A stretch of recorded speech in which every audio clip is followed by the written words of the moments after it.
Thank you so much. Hello, Canada. Hello, Halifax. Thank you for blessing the room, Willalin. I'm very excited to be here with you today, looking forward to 2017 and looking back on our country's 150 years since Confederation. For a lot of people, what makes Canada so wonderful is its diversity. We're often described as a cultural mosaic. That's what I want to talk to you about today: diversity, immigration, and most importantly, belonging. I want to do so by sharing my story, the story of my relationship with my Halifax. To paint the picture for you, I'm going to start with a quote that I love by the author Anais Nin. "Throw your dreams into space like a kite, and you do not know what it will bring back. A new life, a new friend, a new love, a new country." And that's what I did. I threw my dreams into space like a kite. And here is where my dream landed. But a castle can't rest on a cloud. I had to find a solid ground for my dream to be planted, a place for me to stand with my 2 feet, my 4 paws on the ground, a place to call home. I chose Halifax. I was born in Damascus and spent a lot of my life in different cities in Syria, Saudi Arabia, and Egypt. Coming from gigantic cities like Cairo, I didn't know what to expect.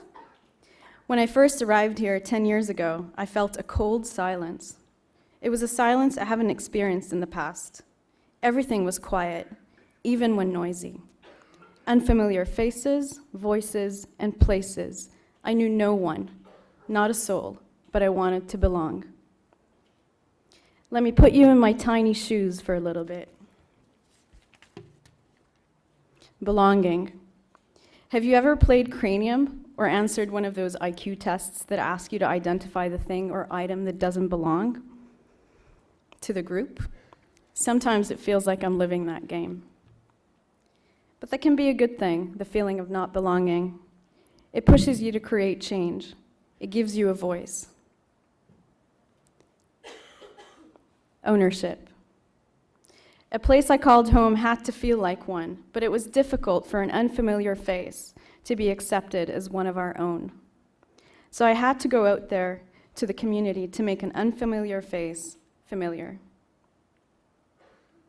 In my early years here, I offered to speak about immigration and diversity at many places.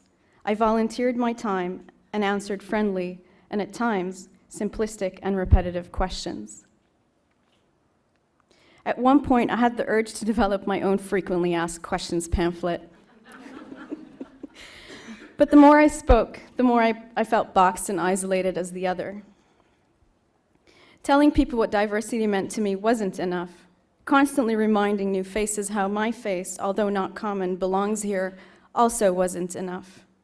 This is home, and I was going to make it mine, I often said to myself. We built this city on rock and roll, I sang to myself. My goal was to step up and take ownership. I had to build this city. I had to become a capacity builder. And that's exactly what I did. I started finding ways to get involved and engaged with issues that mattered to me and the community.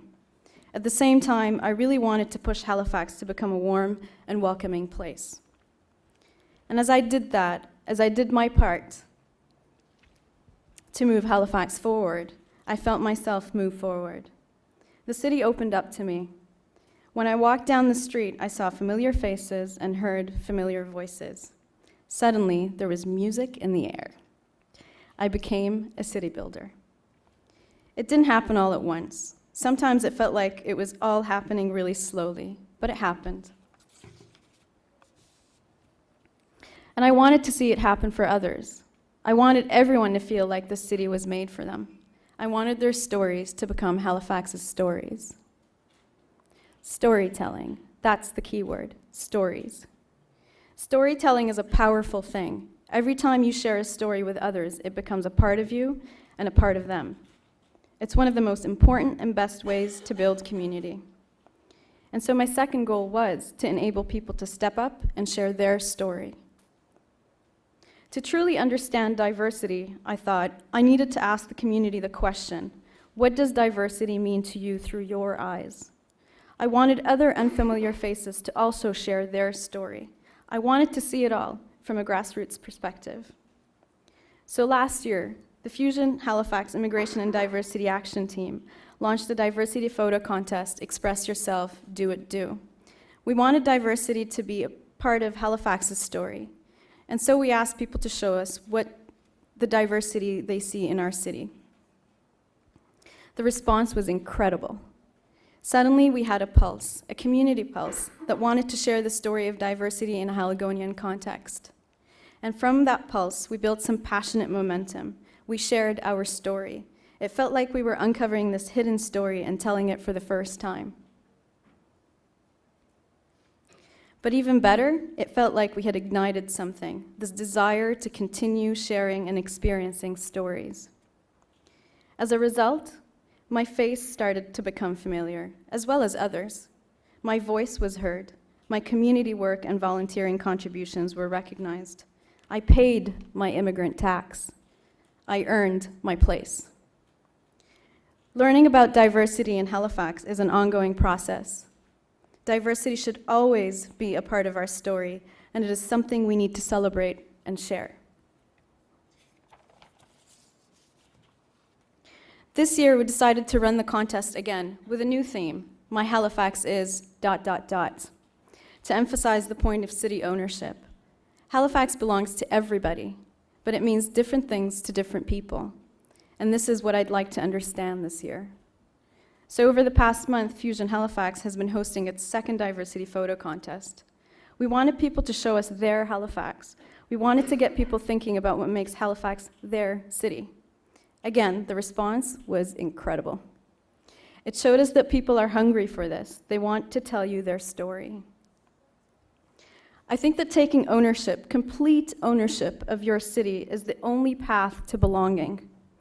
I found that in order to really feel like you belong in this city, you have to find out what makes this city belong to you. And then you have to share that whenever and wherever you can. My Halifax is a young Syrian woman arriving 10 years ago and finding a home. My Halifax is a photo contest that helps build and bridge communities. My Halifax is a story that gets bigger and more interesting every day. And I can't wait to share it with you. This is my Halifax.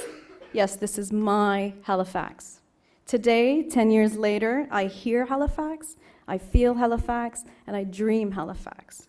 And I can genuinely welcome you to my Halifax. Now I want you to make it yours. I'll leave you with those beautifully written words by Tanya Davis, Halifax Mayor's Poet Laureate. Yes, a poem. I'm glad I'm not a politician. If you ever stumble, rest your head on Halifax's shoulder, and you will feel bolder from the city's power, its community a rain shower. And we are flowers, growing, growing strong. Thank you, merci, Welalen. Thank you. Soulafa, can I ask a question? That's wonderful. That was terrific. And you do have very tiny shoes. I do. We women with big shoes notice those things. I wanted to ask you if you've experienced children becoming involved in the storytelling and photo contests. Do you do that? Is there a sort of a children's, or is that something that might be coming in the future? That is a good idea. I think, well, the Fusion demographic tends to be from 20 to 40. Right. And I don't think we've had any submissions from children, but maybe that can be next year's theme. They're always interesting to hear Yeah, from. yeah. Yeah. Thank you so much. Thank you. Merci, Soulafa. Wonderful. Merci.